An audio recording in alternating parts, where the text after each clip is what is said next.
Hello everyone, welcome to my class. இன்னைக்கு கிளாஸ்ல நாம பார்க்க போற டாபிக் அமெரிக்கன் அண்ட் நான் British literatures a historical perspective and background part 1. So இது பார்த்தீங்கன்னா skill enhancement course professional competency English for competitive exams இந்த பேப்பர்ல யூனிட் 3ல ப்ரிஸ்கிரைப் பண்ணப்பட்டிருக்கிற ஒரு topic. Before getting into the class a kind request, நம்ம channel என்ன subscribe பண்ணலைன்னா சப்ஸ்கிரைப் பண்ணுங்க, உங்க ஃப்ரெண்ட்ஸ்க்கும் ஷேர் பண்ணுங்க, சஜஸ்ட் பண்ணுங்க. தேங்க்யூ. ஸோ இது ஏன் பார்ட் 1 அப்படின்னா இன்னைக்கு அமெரிக்கன் லிட்ரேச்சர் பற்றி மட்டும்தான் டீல் பண்ண போகிறோம். பார்ட் 2ல நான் பிரிட்டிஷ் லிட்ரேச்சர்ஸ் பார்க்கலாம். ஓகே, ஸோ அமெரிக்கன் லிட்ரேச்சர் வந்து ரொம்ப ஒரு இட் ஹாஸ் வாஸ்ட் வால்யூம் அப்படிங்கிறதுனால நம்ம அதை மட்டும் இன்னைக்கு கிளாஸ்ல டிஸ்கஸ் பண்ணுவோம். So short history of America. So America பற்றி உங்களுக்கு தெரிஞ்சிருக்கும். America was discovered by Columbus அப்படின்னு தெரியும் இன் 15th century. 1492ல கொலம்பஸ் டிஸ்கவர் பண்ணதுக்கு அப்புறம் தான் அமெரிக்கா அப்படிங்கிற கான்டினென்ட் வந்து வெளி உலகுக்கு தெரிஞ்சது. அதுக்கு முதல் இண்டிஜினஸ் பீப்புள் லிவ்டு தேர். அவங்கள ஃபர்ஸ்ட் நேட்டிவ்னு சொல்றாங்க அந்த கண்ட்ரியில. நேட்டிவ்ஸ் இல்லைனா ஃபர்ஸ்ட் நேட்டிவ்ஸ் அவங்க ஆக்சுவலி இண்டிஜினஸ் பீப்புள். அவங்க என்ன சொல்லுவாங்க, அந்த நிலத்தோட முதல் குடிமகன்கள். அவங்க என்ன பண்றாங்க அப்படின்னு சொன்னா அவங்க தான் அங்க அமெரிக்கா ஃபுல்லா, அது வந்து ஒரு வாஸ்ட் கான்டினென்ட், ரொம்ப பெரிய கான்டினென்ட். இந்தியாவோட 7 times பிகர் அப்படின்னு சொல்லுவாங்க. நார்த் அமெரிக்கா மட்டும் நம்ம சொல்றது நார்த் அமெரிக்கன் கான்டினென்ட், அதை தான் யூஎஸ்ஏ நம்ம சொல்றோம். ஸோ அங்க பாத்தீங்க அப்படின்னு சொன்னா இண்டிஜினஸ் பீப்புள் தான் வாழ்ந்துட்டு வர்றாங்க. அவங்க thousands of years வாழ்ந்திருக்கிறாங்க. They built rich cultures and societies. Okay, so அவங்களும் எப்படி இந்த பழங்காலத்து மக்கள்லாம் வாழ்ந்தாங்களோ அது மாதிரி தான் அவங்களோட சொசைட்டி இருந்தது, அவங்க கல்ச்சரும் இருந்தது. ஆனா அவங்கள பத்தி இங்க யூரோப்பியன் சிவிலைசேஷன் அங்க போய் ஸ்ட்ராங் ஆகுறப்பவே அவங்க 90% அழிஞ்சிட்டாங்க. மற்ற கண்ட்ரீஸ்லாம் இப்போ இந்தியாக்கெல்லாம் வந்தாங்க தான், யூரோப்பியன்ஸ் வந்துட்டு போயிட்டாங்க. பட் அங்க வந்து இங்க இந்த காலனைசேஷன் ஏற்பட்ட நிறைய மாற்றங்கள்னால, என்விரான்மெண்டல் சேஞ்சஸ்னால நிறைய பேர் அங்க வந்து அதுக்கப்புறம் அவங்க வந்து ஒடுக்கப்பட்ட ஒரு சமுதாயம் ஆயிட்டாங்க. ரொம்ப அதிக அளவுல அவங்க பாப்புலேஷன் குறைஞ்சிருச்சு. ஸோ இன்னைக்குமே அவங்க ரொம்ப லிமிட்டடா தான் அமெரிக்காக்குள்ள இருக்காங்க. So in 1492 Christopher Columbus arrive leading to European colonisation. Christopher Columbus சொல்ல போறார். The British establish colonies along the east coast of America. Okay, west கோஸ்ட்ல தான் இங்க அதிகமா இருப்பாங்க அந்த இண்டிஜினஸ் பீப்புள். ஈஸ்ட் கோஸ்ட்ல போய் பிரிட்டிஷ் பீப்புள் அவங்களோட colonies அமைக்கிறாங்க. Conflicts grew between colonists and Britain, leading to the American Revolution. அங்க போய் செட்டில் ஆன பிரிட்டிஷ் பீப்புள் என்ன பண்றாங்க அப்படின்னு சொன்னா நிறைய ஸ்ப்ரெட் ஆகுறாங்க. கிட்டத்தட்ட 13 காலனிஸ் அமைக்கிறாங்க. பிரிட்டிஷ் பீப்புள் அமெரிக்காவுக்கு போய் அங்க காலனிஸ் ஒவ்வொரு இடத்துலயும் போய் செட்டில் ஆகுறாங்க. அது வந்து இங்கிலீஷ் லிட்ரேச்சர்ல பாத்தீங்க அப்படின்னு சொன்னா சோஷியல் ஹிஸ்டரி ஆஃப் இங்கிலாந்துல டியூரிங் அந்த ஆஃப்டர் த பியூரிட்டன் ஏஜ், அந்த எலிசபெத்தன் ஏஜுக்கு அப்புறம் என்ன ஆகும் அப்படின்னு சொன்னா ஜேம்ஸ் பீரியட், எலிசபெத் பீரியட் அப்படி பாத்தீங்கன்னா நிறைய பியூரிட்டன்ஸ் வந்து இங்கிலாந்துல இருந்து கிளம்பி அமெரிக்காவுக்கு வந்துருவாங்க. அங்க இங்கிலாந்துல அவங்களால அவங்களோட ரிலிஜனை சரியா பிராக்டிஸ் பண்ண முடியாது, பியூரிட்டனிசம். அதனால அவங்க அமெரிக்கா வருவாங்க. அப்படிதான் நிறைய இங்கிலீஷ் பீப்புள் அமெரிக்கா வந்து செட்டில் ஆகுறாங்க. அவங்க நிறைய இடத்துல வேற வேற காலனிஸ் அமைக்கிறாங்க. அது மாதிரி 13 காலனிஸ்ல அமெரிக்கால இங்கிலீஷ் பீப்புள் செட்டில் ஆகுறாங்க. So conflicts grew between colonies and Britain.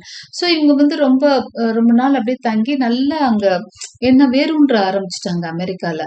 ஆனா அவங்கள ரூல் பண்றது என்னவோ பிரிட்டன் தான். ஏன்னா அவங்க ஃபர்ஸ்ட் டவுனே ஜேம்ஸ் டவுன் தான் சொல்லுவாங்க. அவங்க கிங் ஞாபகமா ஜேம்ஸ் டவுன் தான் பேரே வச்சிருந்திருப்பாங்க. ஓகே, வர்ஜீனியால ஜேம்ஸ் டவுன் தான் ஃபர்ஸ்ட் காலனி அப்படின்னு சொல்லுவாங்க. ஸோ கான்ஃப்ளிக்ட்ஸ் வர ஆரம்பிக்குது. இந்த 13 காலனிஸையும் பிரிட்டன் தான் ரூல் பண்ணிட்டு இருக்கு. ஆனா நிறைய டாக்ஸ் இம்போஸ் பண்ண ஆரம்பிக்குது பிரிட்டன். அவங்க பொதுவாகவே காலனிஸ் மேல டாக்ஸ் அதிகமா இம்போஸ் பண்ணுவாங்க. இவங்க வந்து எதிர்க்க ஆரம்பிக்கிறாங்க. யாரு? காலனிஸ்ல அங்க செட்டில் ஆன அவங்களும் இங்கிலீஷ் பீப்புள் தான். ஓகே, நம்ம இண்டிபெண்டன்ஸ் மாதிரி இல்லை அவங்க இண்டிபெண்டன்ஸ். நம்ம பாதிக்கப்பட்ட மாதிரி எல்லாம் அவங்க பாதிக்கப்படல. ஆனாலும் அவங்க ஒரு புரட்சி ஏற்படுத்தி அவங்க விடுதலை வாங்கிக்கிட்டாங்க. யாருக்கிட்ட இருந்து? பிரிட்டன் கிட்ட இருந்து அமெரிக்கா என்ன வாங்கிக்கிட்டாங்க அப்படின்னு சொன்னா freedom வாங்கிக்கிட்டாங்க.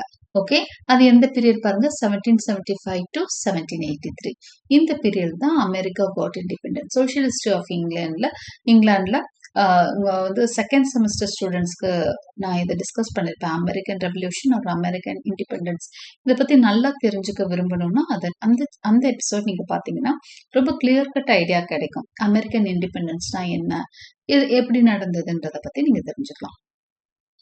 In 1776, the United States declared independence. So, 1776ல United States of America பிறக்குது. After winning the war, the country created a new government and expanded westward. Okay, அவங்க வந்து இங்க நல்ல ஸ்டெபிலைஸ் ஆயிட்டு இங்க இருந்த மக்கள் எல்லாத்தையும் அந்த பக்கமா ஒதுக்குறாங்க. அதுக்கப்புறம் வெஸ்ட்வர்டும் பரவுறாங்க. ஈஸ்ட் கோஸ்ட்ல கிழக்கு பக்கத்துல இருக்கிற கடலோர பகுதியில் இருந்தாங்க. அங்க இருந்த இண்டிஜினஸ் பீப்புள் எல்லாம் விரட்டி விடப்பட்டாங்க. அவங்க எல்லாம் வெஸ்ட் கோஸ்ட் போயிட்டாங்க. அதுக்கப்புறம் இங்க ஸ்ப்ரெட் ஆகி வெஸ்ட் கோஸ்ட் பக்கமும் போக ஆரம்பிக்கிறாங்க. Then, yes. In 1800s, America grew rapidly but faced challenges like slavery and the Civil War. Actually, the topic history, short history, நான் கொடுத்திருக்கேன் 2 paragraphsல. இது ஒரு லாங் ஹிஸ்ட்ரி. ஓகே, இது ஒரு பெரிய வரலாறு. நம்ம அமெரிக்கன் ஹிஸ்ட்ரியவே அந்த 400 இயர்ஸ் ஹிஸ்ட்ரியவே ரொம்ப 2 paragraphsல படிக்கிறோம். முதல்ல இண்டிபெண்டன்ஸ்க்கு அவங்க போராடி இண்டிபெண்டன்ஸ் வாங்குவாங்க. அமெரிக்கா எங்கேருந்து வாங்குறாங்க அப்படின்னு சொன்னா பிரிட்டன்லேருந்து வாங்குவாங்க. அப்புறம் பார்த்தீங்கன்னா அமெரிக்கன் சிவில் வார் வரும். அமெரிக்கன் சிவில் வாரும் அமெரிக்கன் இண்டிபெண்டன்ஸும் வேற வேற. ஓகே, ரெண்டையும் கன்ஃபியூஸ் பண்ணக்கூடாது. இண்டிபெண்டன்ஸ் அப்படிங்கிறது யூரோப்ட இருந்து, அதாவது இங்கிலீஷ் பீப்புள்கிட்ட இருந்து அவங்க வாங்குறது இண்டிபெண்டன்ஸ். சிவில் வாருங்கிறது நாட்டுக்குள்ளேயே நடைபெற்றதான் சிவில் வார். இந்த 13 காலனிஸ்ல ஒரு சிலது நார்த் ஆஃப் அமெரிக்கால இருக்கு, ஒன்று சவுத் ஆஃப் அமெரிக்கால இருக்கு. அந்த டேர்ம்ஸ் நல்லா புரிஞ்சுக்கோங்க. சவுத் அமெரிக்காங்கிறது வேற, அது கான்டினென்ட். நார்த் அமெரிக்காலேயே மிசிசிப்பி ரிவர் சொல்லுவாங்க. ஒரு ரிவர், பெரிய ஃபேமஸான ரிவர் மிசிசிப்பி ரிவருக்கு மேல இருக்கிறதெல்லாம் நார்த் ஆஃப் அமெரிக்கா, அந்த காலனிஸ். மிசிசிப்பி ரிவருக்கு கீழே இருக்கிறதெல்லாம் south of American colonies. Okay, இந்த காலனிஸ்க்கு இடையில பிரச்சனை வருது. அது எதை வச்சு வருது அப்படின்னு சொன்னா ஸ்லேவரி வச்சு. அதாவது அவங்க என்னன்னா சவுத் ஆஃப் மிசிசிப்பி ரிவர்ல இருக்க காலனிஸ் எல்லாமே நிறைய என்னன்னா பயிர் விளைவிச்சாங்க, நிறைய கிராப்ஸ் விளைவிச்சாங்க. தௌசண்ட்ஸ் ஆஃப் ஏக்கர்ஸ் லேண்ட் இருந்தது. அவங்க காட்டன், சுகர் கேன் மாதிரி நிறைய கிராப்ஸ் வந்து அவங்க அக்ரிகல்ச்சர் தான் மெயினா பண்ணிட்டு இருக்காங்க. ஸோ அக்ரிகல்ச்சருக்கு அவங்களுக்கு மேனுவல் லேபரர்ஸ் தேவை. அதனால ஸ்லேவ்ஸ் வந்து பர்ச்சேஸ் பண்ணுவாங்க. அப்போ அது அமெரிக்கால ஒரு யூரோப்பியன்ஸே அது ஒரு பெரிய வியாபாரமா பண்ணிட்டு இருந்தாங்க. அவங்க அடிமைப்படுத்தி வச்சிருக்க காலனிஸ்ல இருந்து, அதுல முக்கியமா ஆப்பிரிக்கால இருந்து நிறைய மக்களை ஸ்லேவ்ஸா கொண்டு போய் வித்துருவாங்க, அடிமைகளா வித்துருவாங்க. அமெரிக்கா மாதிரி ஊர்களை வளரும் அவங்களோட கண்ட்ரிஸ்ல வித்துருவாங்க. அங்க இருக்கவங்க இங்கிலீஷ் பீப்புள் தானே, இவங்க இந்த ஸ்லேவ்ஸை வாங்கி அவங்களோட தோட்டத்துல மேனுவல் லேபரர்ஸா வச்சுப்பாங்க. ஸ்லேவ்ஸை வந்து மனுஷங்களா நடத்த மாட்டாங்க, மனுஷங்க தான், ஆனா மனுஷங்க மாதிரி இல்லை, உடைமைகளா நடத்துவாங்க. அவங்க வாங்கின ஒரு பொருளா அதை ஹேண்டில் பண்ணுவாங்க. ஸோ ரொம்ப கொடுமைகளை அந்த ஸ்லேவ்ஸ் வந்து அனுபவிச்சாங்க. ஸோ இந்த அமெரிக்கன்ஸ் சதர்ன் காலனிஸ்ல இருக்கிற அமெரிக்கன்ஸ் என்ன பண்றாங்கன்னா, ஆஃப்டர் தி பாட் அந்த ஸ்லேவ்ஸ் வந்து அவங்கள ரொம்ப மிஸ்ட்ரீட் பண்றாங்க, இல்ட்ரீட் பண்றாங்க. அதே மாதிரி நார்த் ஆஃப் அமெரிக்கால பார்த்தீங்கன்னா இந்த பிரச்சனை இல்லை. அங்க வந்து லேண்ட் இல்லை, அது ஃபுல்லா இண்டஸ்ட்ரியல் டெவலப்மெண்ட் உள்ள பகுதி. அதனால அங்க அபாலிஷன் மூவ்மெண்ட் வருது. அபாலிஷன் மூவ்மெண்ட் அப்படின்னு சொன்னா அந்த ஸ்லேவரியை எதிர்த்து ஒரு மூவ்மெண்ட்டே வர ஆரம்பிச்சிருச்சு. ஸ்லேவரி பண்ணாதீங்க, மனுஷனை ஏன் இப்படி கொடுமைப்படுத்துறீங்கன்ற மாதிரி அங்க ஒரு பெரிய மூவ்மெண்ட்டே ஆரம்பிச்சிடுறாங்க. ஸோ ஆனா கீழே சவுத்துல இருக்கிறவங்க அவங்கள இல்லாம அவங்களால வேலையே பண்ண முடியாது. ஸ்லேவ்ஸ் இல்லாம தினம் கூலி கொடுத்தாலும் அவங்களால கட்டுப்படி ஆகாது. ரொம்ப வந்து அவங்க பண செலவு ஏற்படும் நினைக்கிறாங்க. ஸோ என்ன பண்றாங்க, நீங்க என்ன எங்களை வந்து ஸ்லேவ்ஸ் வேணான்னு சொல்றது அப்படின்னு சொல்லிட்டு நார்த் காலனிஸ்க்கும் சவுத் காலனிஸ்க்கும் இடையில பிரச்சனை வருது. ஓகே, இதுதான் வந்து அமெரிக்கன் சிவில் வார்க்கான காரணம். நார்த் ஆஃப் மிசிசிப்பி இண்டஸ்ட்ரியல் ஸ்டேட்ஸா இருக்கு அப்படின்னு பொதுவாக ஞாபகம் வச்சுக்கோங்க. சவுத் ஆஃப் மிசிசிப்பி ஃபுல்லா வந்து ஃபார்மிங்ல இருக்காங்க. ஸோ சவுத் ஆஃப் அமெரிக்கா தான் என்ன பண்றாங்க அப்படின்னு சொன்னா ஸ்லேவரி ரொம்ப ப்ராக்டிஸ் பண்ணிட்டு இருக்காங்க. நார்த் காலனிஸ் ப்ராக்டிஸ் பண்ணல. ஸோ அவங்க அபாலிஷன் மூவ்மெண்ட்ஸ் சொல்றாங்க, இவங்க ஏத்துக்க மறுக்கிறாங்க. ஸோ அங்க என்ன நடக்குது அப்படின்னு சொன்னா கண்ட்ரிக்குள்ள பிரச்சனை. சிவில் வார் அப்படின்னு சொன்னா பங்காளி சண்டை. ஒரு அண்ணன் தம்பிக்குள்ள நடக்கிற சண்டை தான் பங்காளி சண்டைன்னு சொல்லுவாங்க. அப்போ ஒரு கண்ட்ரிக்குள்ள நடக்கிற பிரச்சனைய எல்லாமே அண்ணன் தம்பி போல தானே, அப்போ கண்ட்ரிக்குள்ள நடக்கிறத நம்ம சிவில் வார் அப்படின்னு சொல்றோம். ஓகே, ஸோ சிவில் வார் நடக்குது பாருங்க, 4 years நடக்குது, 1861 to 65. The north one ending slavery, Abraham Lincoln பீரியட்ல நார்த் ஆஃப் அமெரிக்கா அந்த காலனிஸ் இருக்கு இல்லையா, அபாலிஷன் மூமெண்ட், அவங்க தான் ஜெயிக்கிறாங்க. ஓகே, ஸ்லேவரி வேணான்னு சொல்றவங்க தான் ஜெயிக்கிறாங்க. ஸ்லேவரிய முடிவுக்கு கொண்டு வந்துட்டாங்க. ஆப்ரஹாம் லிங்கன் தலைவரா வந்து அவர் ஸ்லேவரிய முடிவுக்கு கொண்டு வந்துட்டார். 1900s, இது வந்து 1800ஸ்ல நடக்கிற பிரச்சனைகள். அப்புறம் 1900ஸ்ல இண்டஸ்ட்ரியலைசேஷன் பயங்கரமா, தொழில் வந்து அதிகமாகுது, வேர்ல்டு வார் வருது, சிவில் ரைட்ஸ் மூவ்மெண்ட் வருது, இந்த மாதிரி சேஞ்சஸ் எல்லாம் நடக்குது. நம்ம எல்லாம் இதெல்லாம் பெரிய பெரிய ஹிஸ்டரி நம்ம ஷார்ட்டா சொல்லிட்டு போறோம். America became a world power. இப்போ செகண்ட் வேர்ல்டு வார் முடிஞ்சோன்னா அமெரிக்கா வந்து வேர்ல்டு பவர் ஆகுது. இன்னைக்கும் உலகத்தோட போலீஸ்காரன் அப்படின்னு சொன்னா அமெரிக்காவை தான் சொல்லுவோம். In recent decades, the country has faced social, political and technological changes. இன்னைக்கு நிறைய சேஞ்சஸ் பார்க்குறோம். அமெரிக்கா வந்து ரொம்ப ஃபாஸ்ட் ஃபார்வர்டாக முன்னாடி போய்கிட்டே இருக்கிறதையும் நம்ம கவனிக்கிறோம். Today the US is known for it's diversity, democracy and global influence. இன்னைக்கு அது ஒரு டைவர்ஸ் கண்ட்ரியாக தான் பார்ப்போம்.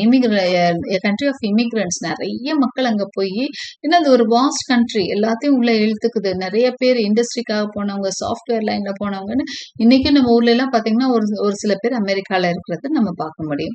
So it's history continues to shape the world. அமெரிக்காவோட ஹிஸ்டரி அதுக்கானது மட்டும் கிடையாது, உலகத்தையே அது வந்து என்ன பண்ணுது, மாற்றி அமைக்கக்கூடிய வல்லமை பெற்றது அப்படிங்கிறது நமக்கு இன்னைக்கு தெரியும்.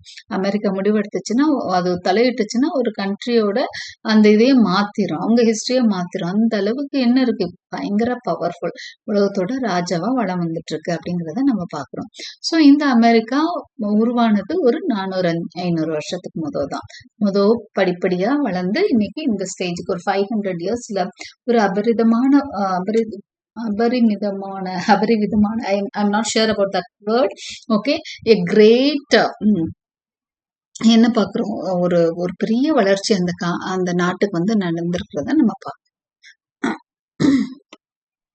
American literature. So the evolution of American literature. So ஒரு ஷார்ட் ஹிஸ்ட்ரி பார்த்துட்டோம். அமெரிக்கா வந்து எப்படி உருவாச்சு, அது எப்படி வளர்ந்தது அப்படிங்கிறத ரொம்ப ரொம்ப சின்ன ஹிஸ்ட்ரியாக தான் நம்ம பார்த்துருக்குறோம். அதுக்கான டைம் தான் நமக்கு இருக்கு. இப்போ நம்ம அதே மாதிரி தான் அதோட லிட்ரேச்சரையும் பார்க்க போறோம். ஏன்னா இந்த இந்த யூனிட்ல பார்த்தீங்கன்னா அதை ஒரு சின்ன ஒரு இன்ட்ரடக்டரி பார்ட்டாக தான் கொடுத்துருக்காங்க.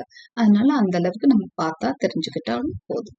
Okay, though there are many things to be study. நம்ம எப்படி உருவாச்சு, அமெரிக்கன் லிட்ரேச்சர் ஆரம்ப காலத்துல எப்படி இருந்தது, ஸ்டெப் பை ஸ்டெப்பா அதோட ப்ராக்ரஸ் எப்படி இருந்தது அப்படிங்கறத எவல்யூஷனா பார்க்க போறோம். American literature has changed over time, reflecting the nation's history, culture and social changes. Okay, over time வந்து அது மாறிக்கிட்டே வந்திருந்திருக்கு. நேஷனோட அந்த வரலாறு ஆகட்டும், கல்ச்சர் ஆகட்டும், சோஷியல் சேஞ்சஸோட அப்படியே அதுவும் லிட்ரேச்சரும் அதுக்கு ஈக்குவலா இதுவும் மாறிக்கிட்டே வருது. மக்களோட மனநிலையை பொறுத்து தான் லிட்ரேச்சர் மாறும். ஸோ அது மாதிரி தான் மாறிட்டே வருது. It began with native American oral traditions and grew through different literary moments.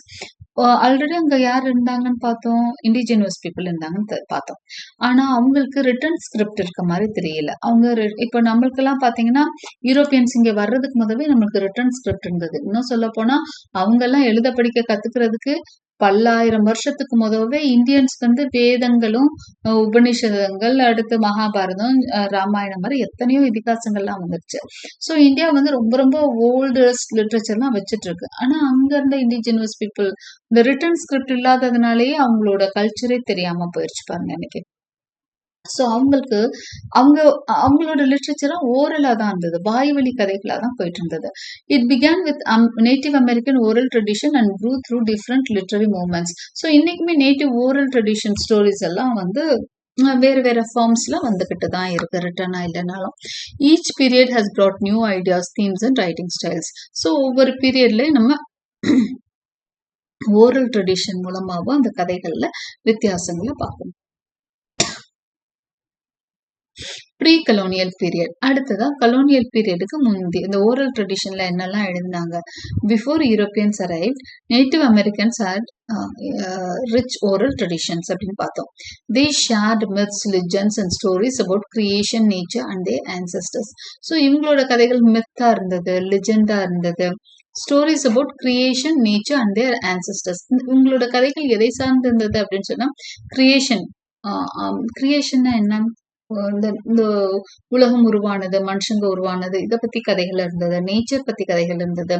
அவங்களோட ஆன்செஸ்டர்ஸ், முன்னோர்ல பற்றிய கதைகள்லாம் ஓரல் ட்ரெடிஷன்ல அவங்க பேசிட்டு இருந்தாங்க. These stories were passed down through generations and help preserve cultural traditions.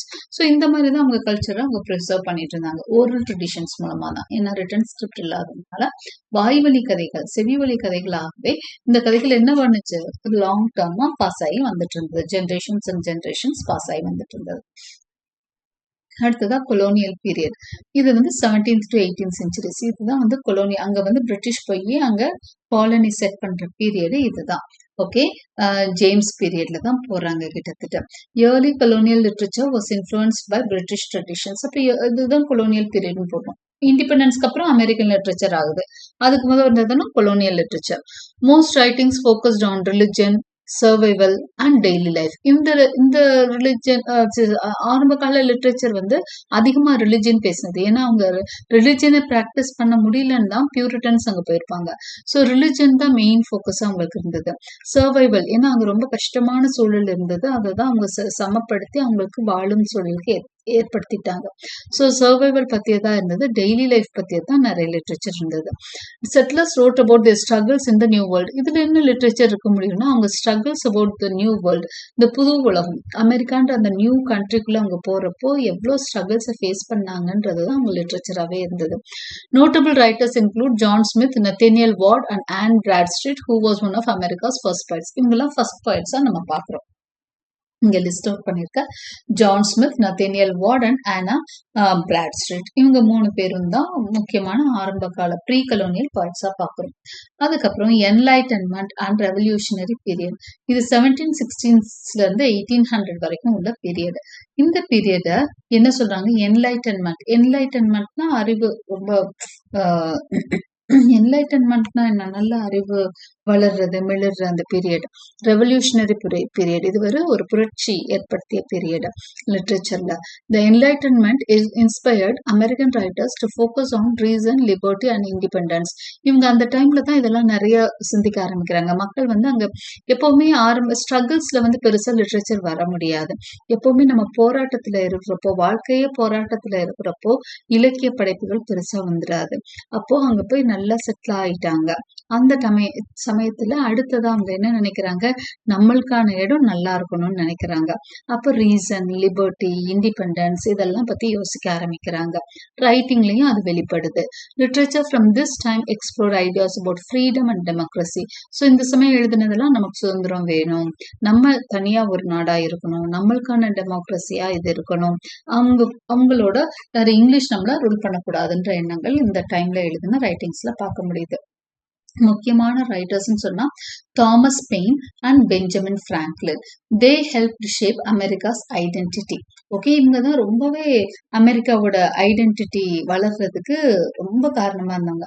ஐடென்டிட்டினா அவங்களுக்கான தனித்துவம், ஓகே, அது மிளறதுக்கு காரணமா இருந்தவங்க தாமஸ் பெயினும் பெஞ்சமின் பிராங்க்லினும். இவங்களோட முக்கியமான ஒர்க்ஸ் அப்படின்னு பாத்தீங்கன்னா பெயினோட ஒர்க்ஸ் தான் ரொம்பவே முக்கியம். இது அவங்க இண்டிபெண்டன்ஸ்க்கு தூண்டி விட்டு நிறைய புக்ஸ் அவர் எழுதினாரு.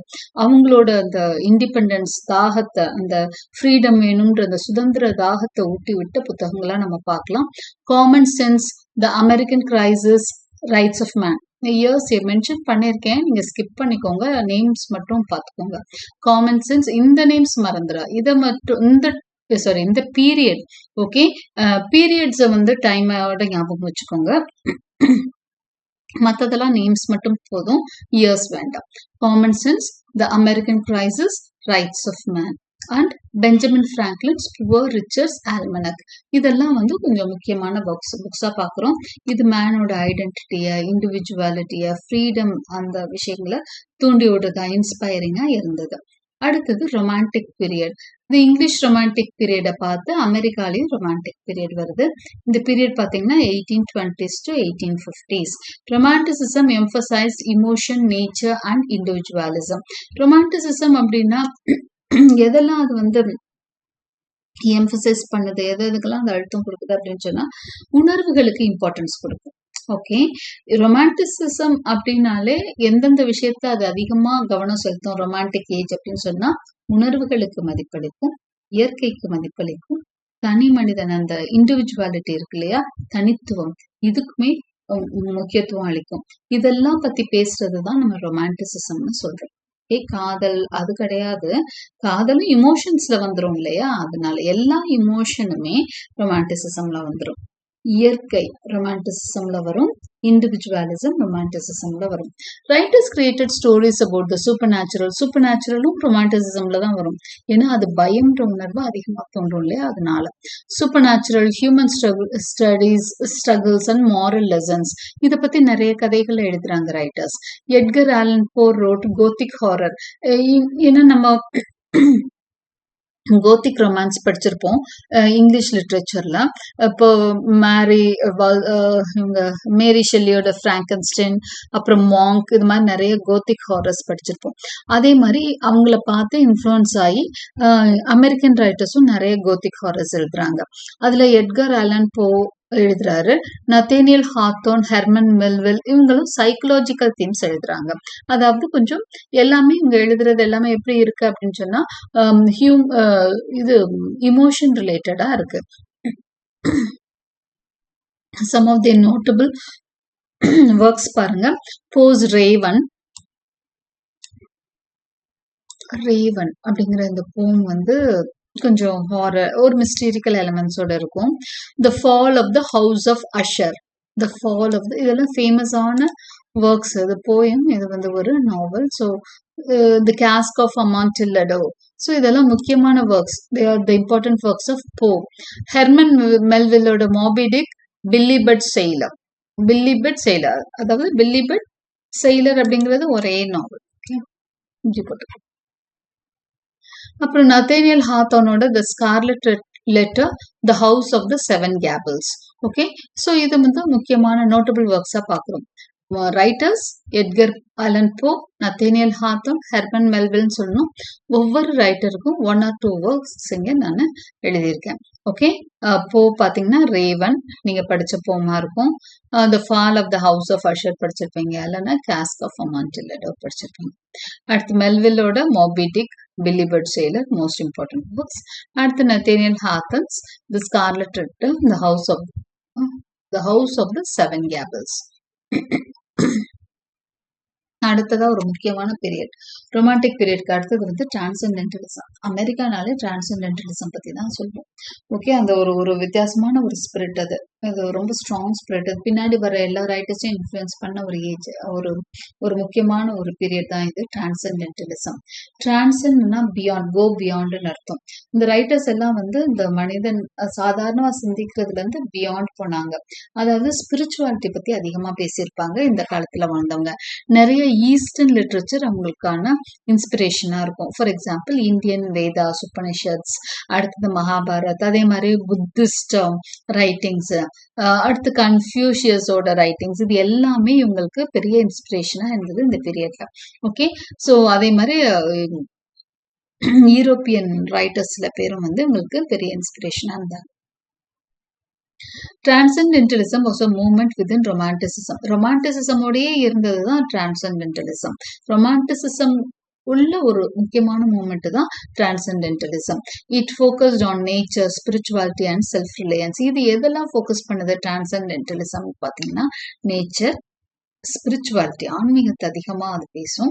செல்ஃப் ரிலையன்ஸ், தன்னைத்தானே சார்ந்திருத்தலை பத்தியும் பேசும்.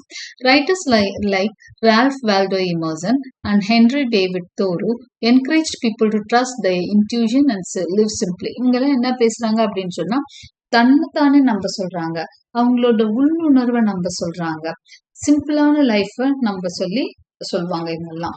ஓகே, ஸோ இவங்களோட முக்கியமான ஒர்க்ஸ் பார்க்கலாம். இதெல்லாம் நம்ம சும்மா தான் பார்க்குறோம். பின்னாடி இதுல எந்தெந்த ரைட்டர்ஸ் நமக்கு ப்ரிஸ்கிரைப் பண்ணப்பட்டிருக்கோ அவங்கள பத்தி டீட்டெயில்டா பார்க்கலாம். Notable works include Emerson's Nature, American Scholar, Self-Reliance. அதே மாதிரி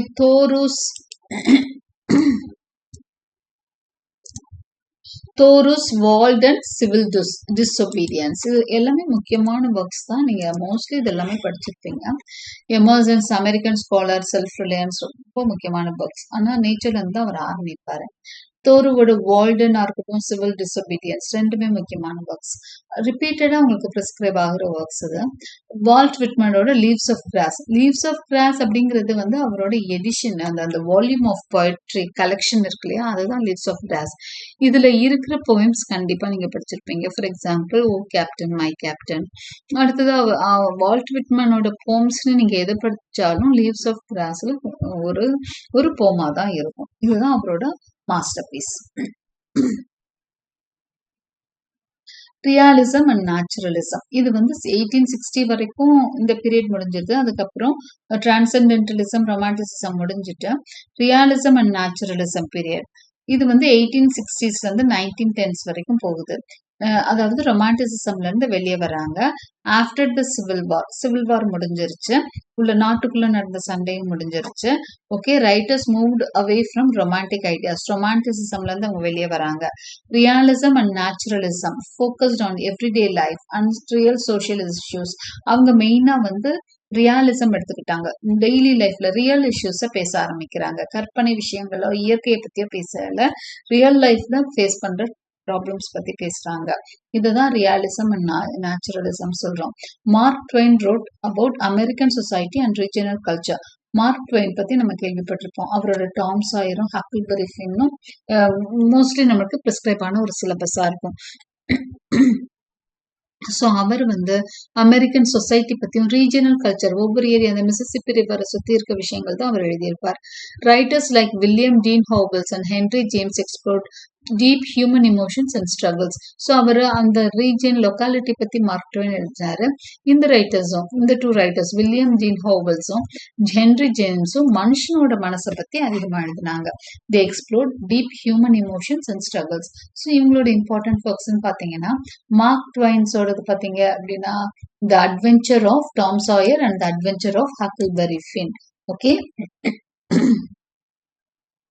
Henry James's The Portrait of a Lady, The Ambassadors. William Dean Howells The Rise of Silas Lapham. So இதுதான் உங்களோட முக்கியம்.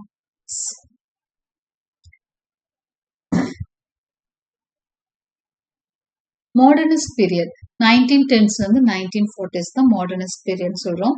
Modernism brought new writing styles and themes. Modern பீரியட்னாலே theme style எல்லாம் இது குறிப்பிட்டதுன்னு இல்லை, ரொம்ப டிஃப்ரெண்டா இருக்கும்.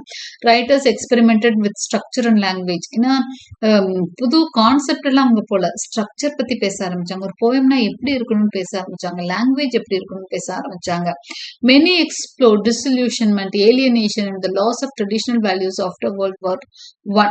இந்த பீரியட் பாத்தீங்கன்னா World War I முடிஞ்ச பீரியட். ஓகே, சோ அதனால மக்களுக்கு வந்து நிறைய பிரச்சனைகள். ஏன்னா வேர்ல்டு வார்ல அவங்கெல்லாம் பயங்கரமா பார்ட்டிசிபேட் பண்ண கண்ட்ரி. ஸோ அவங்களுக்கு எல்லாம் என்ன இருந்தது, ஒரு மாதிரி விரக்தி இருக்கும், ஏலியனேஷன் இருக்கும், லாஸ் ஆஃப் ட்ரெடிஷனல் வேல்யூஸ் எல்லாம் இருந்தது. ஸோ அதெல்லாம் இருந்ததுனால மக்கள் வந்து அதை பேஸ் பண்ணி அவங்களோட ரைட்டிங்ஸ் அமைஞ்சிருந்தது. ஃபேமஸ் மாடர்னிஸ்ட் ரைட்டர்ஸ்ன்னு பாத்தீங்கன்னா F Scott Fitzgerald, Ernest Hemingway, Nathaniel Hawthorne and Gertrude Stein. இவங்கள முக்கியமான மாடர்னிஸ்ட் பீரியட் ரைட்டர்ஸை பார்க்குறோம். இவங்களோட முக்கியமான ஒர்க்ஸையும் பார்த்துடலாம். ஸ்காட் ஃபிட்ஸெரல்டோடது the great Gatsby, tender is the night. Ernest Hemingway, A Farewell to Arms. Nathaniel Hawthorne, The Hairy Ape. Gertrude Stein, Three Lives.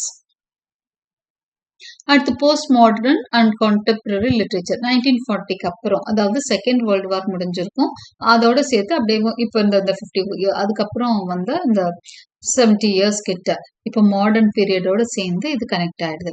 After world war II literature became more experimental. ரொம்ப world war IIக்கு அப்புறம் ரொம்ப இதை வந்து என்ன பண்றாங்க, எல்லா ட்ரையலும் பாக்குறாங்க. லிட்ரேச்சர்ல எல்லா விதமான மெத்தட்ஸையும் யூஸ் பண்ணி எழுத ஆரம்பிக்கிறாங்க. Postmodern writers used irony, fragmented storytelling, new ways of thinking about truth. உண்மைய அவங்க பேசுறதுல வித்தியாசமா இருந்தது. கதைகள் சொல்றது வித்தியாசமா இருந்தது. ஐரானிக்கலா சொல்லுவாங்க. ஃப்ராக்மெண்ட் மாரி சொல்லுவாங்க. இதெல்லாம் நம்ம பார்க்குறோம்ல. Stream of conscious novel, psychological novel எல்லாமே இந்த பீரியட்ல தான் வருது. Contemporary literature is diverse. ரொம்ப டைவர்ஸா இருக்கு இப்ப இந்த இந்த லிட்ரேச்சர். இது இப்படிதான் எழுதுவாங்கலாம் சொல்ல முடியாது. எப்படி வேணாலும் எழுதுவாங்க. Reflecting different cultures and identities. Writers like Dhoni Morrison, Sandra சிசர்னோஸ், ஜம்பலகரி explore race, immigration and modern life. இவங்களோட ரைட்டிங்ஸ் அப்படின்னு பாத்தீங்கன்னா இமிகிரேஷன் பத்தி எழுதியிருப்பாங்க. நாடு விட்டு நாடு, ஏன்னா வேர்ல்டு வார் ஒட்டி எல்லாம் நிறைய இமிகிரேஷன்லாம் நடக்குது. ஒரு இடத்துல இருந்து இன்னொரு இடத்துக்கு போறதெல்லாம் ரொம்ப காமன் ஆயிட்டே இருக்குது. உலகம் இது என்னவாகுது அப்படின்னு சொல்லுவாங்க. உலகமயமாதல் எல்லாம் அந்த சமயத்துல நடக்கிறதுனால நிறைய அவங்களோட ரைட்டிங்ஸ் வந்து வேற வேற கல்ச்சரை பத்தி அதிகமா பேசுறாங்க. ஓகே, இது எல்லாமே இந்த டைம்ல நடக்குது. இனம் பத்தி பேசுறாங்க, அவங்கவுங்க கல்ச்சர் பத்தி பேசுறாங்க. போஸ்ட் வேர்ல்ட் வார் டூல அமெரிக்கன் டிராமா இப்ப வரைக்கும் பாத்தீங்கன்னா it reflect social change, psychological depth and existential themes. வாழ்றது எவ்வளவு கஷ்டம் அப்படிங்கறத பத்தி எல்லாம் பேசுது. Playwrights explore realism, absurdism and political critique. இப்போ notable writers and important works பார்க்கலாம். டென்னசி வில்லியம்ஸோட streetcar named desire, the glass menagerie. இது ரெண்டுமே நீங்க மோஸ்ட்லி படிச்சிருப்பீங்க. இது முக்கியமான புக்ஸ் இந்த பீரியட்ல வந்ததுதான், அதாவது வேர்ல்ட் வார் டூக்கு அப்புறம். ஆர்தர் மில்லரோட death of a salesman, Edward Albee's, who is afraid of Virginia Woolf. So these are some of the important works of the writings of in the postmodernist period. ஸோ கிட்டத்தட்ட நம்ம பிகினிங்ல இருந்து இந்த oral ட்ரெடிஷன்ஸ்ல இருந்து இப்போ ப்ரெசன்ட் வரைக்கும் கொண்டு வந்துட்டோம். ஒரு ஷார்ட் ஹிஸ்டரி ஆஃப் லிட்ரேச்சரும் பார்த்துட்டோம். அவங்களோட ஹிஸ்டரியும் தெரிஞ்சுக்கிட்டோம், எவல்யூஷன் ஆஃப் லிட்ரேச்சரும் தெரிஞ்சுக்கிட்டோம் ஷார்ட்டா. Okay, so conclusion. American literature has evolved through different periods shaped by historical and social changes. From Native American stories to modern novels, it continues to grow. It continues to grow and reflect the voices of many people. Okay, so நம்ம என்ன தெரிஞ்சுக்கிறோம் அப்படின்னு சொன்னா, native American stories எப்படி இருந்தது, அதெல்லாம் oral traditions இருந்தது. அதுல இருந்து இப்ப என்ன ஆயிடுது அப்படின்னு சொல்லி பாத்தீங்க அப்படின்னா, மாடர்ன் நாவல்ஸ் வரைக்கும் நிறைய வளர்ந்து வந்திருக்கு. அமெரிக்கன் லிட்ரேச்சர் அப்படியே ஒவ்வொரு பீரியட்லயும் நிறைய growth, வித்தியாசமான வாய்ஸஸ், ஒவ்வொருத்தவங்களோட வித்தியாசமான பார்வைகளோட அந்த லிட்ரேச்சர் நல்ல ஒரு growth ரீச் பண்ணியிருக்கிறத நம்ம பார்க்கிறோம். ஸோ அமெரிக்கன் லிட்ரேச்சர் வந்து ஒரு தனக்கான ஒரு தனித்துவத்தையும் ஒரு அடையாளத்தையும் அந்த காலப்போக்கில் பெற்றுச்சு அப்படிங்கிறதையும் நம்ம தெரிஞ்சுக்கிறோம். ஸோ இதுதான் அது ஒரு small history and its evolution of literature. Okay, understood. Like and subscribe for more such videos, and thank you for watching.